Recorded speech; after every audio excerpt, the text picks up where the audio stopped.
Today we have a lot of animals, some farm animals and some wild animals. Let's learn their names one by one. Are you ready, kids? Let's start.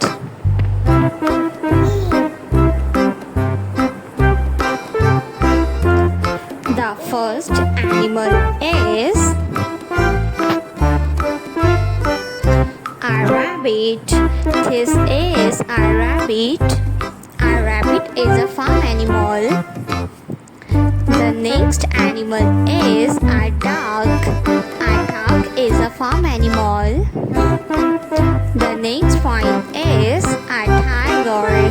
This is a tiger. A tiger. The next one is a lion.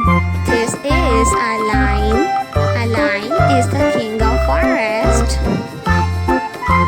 The next animal is a deer. This is a deer. A deer. The next animal is a lioness.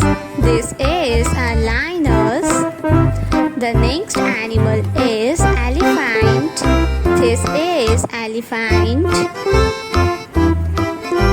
The next one is a sheep. This is a sheep. The next animal is a cow. This is a cow. A cow is a farm animal. The next animal is a peacock. This is a peacock. The next one is a rooster.